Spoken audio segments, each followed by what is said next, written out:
പെഹൽഗാമിൽ നടന്ന ഭീകരാക്രമണം രാജ്യത്തെ ഞെട്ടിച്ച ഒരു സംഭവമായിരുന്നു. ഈ ദുരന്തത്തിന് ശേഷം ഇന്ത്യ ഓപ്പറേഷൻ സിന്ധൂർ എന്ന പേര് നൽകി ഒരു ശക്തമായ തിരിച്ചടി നടത്തി.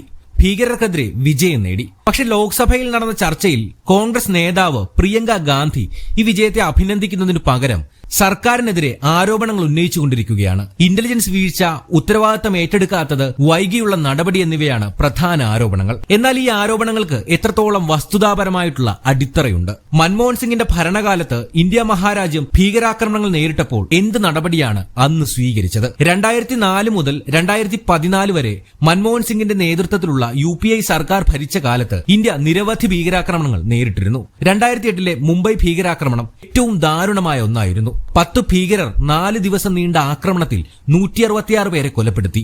300-ലധികം പേർക്ക് പരിക്കേറ്റു. ഈ ആക്രമണം ഇന്റലിജൻസ് വീഴ്ചയുടെ വലിയ ഉദാഹരണമായിട്ട് അന്ന് വിമർശിക്കപ്പെട്ടിരുന്നു. 2005 ഡൽഹി സ്ഫോടനം, 2006 മുംബൈ ട്രെയിൻ സ്ഫോടനം, 2007 ഹൈദരാബാദ് സ്ഫോടനം, 2010 പൂനെ ജർമ്മൻ ബേക്കറി ആക്രമണം, ഇങ്ങനെ നിരവധി സംഭവങ്ങൾ UPI ഭരണകാലത്ത് നടന്നിരുന്നു. ഈ ആക്രമണങ്ങളിൽ ഭൂരിഭാഗവും പാകിസ്ഥാൻ ആസ്ഥാനമായിട്ടുള്ള ഭീകര സംഘടനകളുമായി ബന്ധപ്പെട്ടിരുന്നു. എന്നിട്ടും UPI സർക്കാർ ശക്തമായ തിരിച്ചടി നൽകുന്നതിൽ പരാജയപ്പെട്ടു എന്നത് പകൽ പോലെ വ്യക്തമാണ്. പ്രിയങ്ക ഗാന്ധി ഇപ്പോൾ ഇന്റലിജൻസ് വീഴ്ചയെന്ന് ആരോപിക്കുമ്പോൾ മുംബൈ ഭീകരാക്രമണ സമയത്ത് കോൺഗ്രസ് എന്താണ് ചെയ്തത്? ആക്രമണത്തിന് മുമ്പ് അമേരിക്കയിൽ നിന്നും മറ്റ് രാജ്യങ്ങളിൽ നിന്നും മുന്നറിയിപ്പുകൾ ലഭിച്ചിരുന്നിട്ടും ആവശ്യമായ നടപടികൾ സ്വീകരിച്ചില്ല എന്ന സത്യം നിങ്ങൾ മറച്ചുവെക്കരുത്. അത് ഇന്റലിജൻസിന്റെ വീഴ്ചയല്ലേ? ആ സമയത്ത് ആരാണ് ഈ ഉത്തരവാദിത്തം ഏറ്റെടുത്തത്?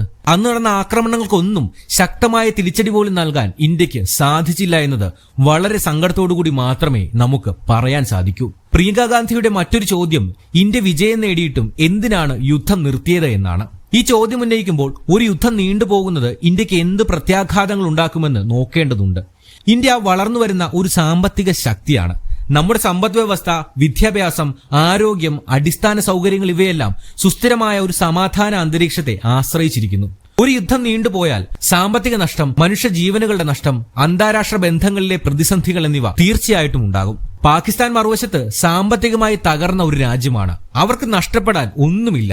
ഭീകരവാദത്തെ പിന്തുണയ്ക്കുന്നതിലൂടെ അവർ ഇന്ത്യയെ അസ്ഥിരപ്പെടുത്താനാണ് നിരന്തരം ശ്രമിച്ചുകൊണ്ടിരിക്കുന്നത്. എന്നാൽ ഇന്ത്യയുടെ തന്ത്രം വ്യക്തമാണ്. നമ്മൾ ശക്തമായ തിരിച്ചടി നൽകും. പക്ഷെ ഒരു പൂർണ്ണ യുദ്ധത്തിലേക്ക് പോവേണ്ടതില്ല. അതാണ് നമ്മൾ ഓപ്പറേഷൻ സിന്ധൂറിലൂടെ കണ്ടതും. പ്രിയങ്ക ഗാന്ധി ആരോപിക്കുന്നത് കേന്ദ്ര സർക്കാർ ഇന്റലിജൻസ് വീഴ്ചയ്ക്ക് ഉത്തരവാദിത്തം ഏറ്റെടുത്തില്ല എന്നാണ്. എന്നാൽ ഓപ്പറേഷൻ സിന്ധൂർ വിജയകരമായി പൂർത്തിയാക്കിയത് സർക്കാരിന്റെ ദൃഢനിശ്ചയവും സൈന്യത്തിന്റെ കാര്യക്ഷമതയുമായി കാണേണ്ടിയിരിക്കുന്നു. ഇന്റലിജൻസ് വീഴ്ചകൾ ഏത് സർക്കാരിന്റെ കാലത്തും സംഭവിക്കാം. അതിന്റെ ഉദാഹരണമായിട്ടാണ് മൻമോഹൻ സിംഗിന്റെ ഭരണകാലത്ത് സംഭവിച്ച ഭീകരാക്രമണങ്ങളുടെ നീണ്ട ഒരു ലിസ്റ്റ് നേരത്തെ പറഞ്ഞത്. ഇനി വൈകിയുള്ള നടപടി എന്ന ആരോപണം. പെഹൽഗാം ഭീകരാക്രമണത്തിന് ശേഷം ഇന്ത്യ പ്രതികരിച്ചു. ഭീകരർക്കെതിരെ ശക്തമായ നടപടികൾ സ്വീകരിച്ചു.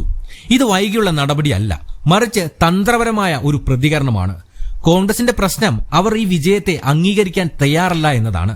അത് വളരെ സങ്കടത്തോടുകൂടി തന്നെ പറയേണ്ടി വരും. പെട്ടെന്നുണ്ടായ പ്രകോപനത്തിന്റെ പേരിൽ ഏതെങ്കിലും തരത്തിൽ തിരിച്ചടി നൽകാൻ ശ്രമിച്ചിട്ട് അത് പരാജയപ്പെട്ടിരുന്നുവെങ്കിൽ ഇതേ പ്രിയങ്ക ഗാന്ധിയും കോൺഗ്രസും അപ്പോൾ പറയാൻ പോകുന്നത് രാജ്യത്തിന്റെയും സൈന്യത്തിന്റെയും കഴിവുകേട് കൊണ്ടാണ് ഒരു വീഴ്ച സംഭവിച്ചത് എന്നായിരിക്കും. എന്നാൽ ഇവിടെ വളരെ കൃത്യമായിട്ടുള്ള രീതിയിൽ ആസൂത്രിതമായിട്ടാണ് ഇന്ത്യ ഭീകര കേന്ദ്രങ്ങൾ ആക്രമിച്ചത്. പാകിസ്ഥാന്റെ ഭാഗത്തു നിന്നും പ്രകോപനമുണ്ടായപ്പോൾ അവരുടെ തന്ത്രപ്രധാനമായിട്ടുള്ള കേന്ദ്രങ്ങളിലും ഇന്ത്യ വിജയകരമായി ആക്രമണം നടത്തി. പ്രതിപക്ഷമാണ് ചോദ്യങ്ങളെല്ലാം ചോദിക്കാം. ഇതിനുവേണ്ടി തന്നെയാണ് ഈ രാജ്യത്തുള്ള ജനങ്ങൾ നിങ്ങളെ വോട്ട് ചെയ്ത് പറഞ്ഞയച്ചത്. പക്ഷെ ഇത്തരത്തിലുള്ള ഓരോ ചോദ്യങ്ങളും അത് വെറും ആരോപണങ്ങളായി മാത്രം മറ്റുള്ളവർക്ക് തോന്നരുത്. അതിന് കൃത്യമായിട്ടുള്ള ഒരു അടിത്തറയുണ്ടായിരിക്കണം. ഇവിടെ കോൺഗ്രസ് ശ്രമിക്കുന്നത് ഓപ്പറേഷൻ സിന്ധൂർ ഒരു പരാജയമാണെന്ന് കാണിക്കാൻ വേണ്ടിയാണ്. അതിന് കൃത്യമായ ഒരു കാരണവുമുണ്ട്. ഇത് വിജയിച്ചു എന്ന് വന്നാൽ അത് നരേന്ദ്രമോദിയുടെയും സർക്കാരിന്റെയും ഒരു വിജയമായി മാറും. അതൊരിക്കലും കോൺഗ്രസിന് നല്ലതാവില്ല. പക്ഷെ വസ്തുതകളെ വസ്തുതകളായിട്ട് അംഗീകരിക്കാൻ സാധിക്കാത്തിടത്തോളം കാലം ഒരു തരത്തിലും കോൺഗ്രസിന് ഒരു തിരിച്ചുവരവ് നടത്താൻ സാധിക്കില്ല. ഇതിനു പകരം ഈ നടപടിയെ പ്രശംസിക്കുകയാണ് ചെയ്തിരുന്നത് എങ്കിൽ ഇപ്പോൾ ഉണ്ടായിരിക്കുന്നതിനേക്കാൾ കൂടുതൽ ജനശ്രദ്ധയും അംഗീകാരവും കോൺഗ്രസിന് ലഭിച്ചേനെ. അതുപോലെ തന്നെ ജനങ്ങൾക്ക് കോൺഗ്രസ് ഇപ്പോഴും ഭാരതത്തിനൊപ്പം നിൽക്കുന്നുവെന്ന തോന്നലും ഉണ്ടാകുമായിരുന്നു. ഇതിപ്പോഴെല്ലാം നേരെ തിരിച്ചടിച്ച പോലെയായി.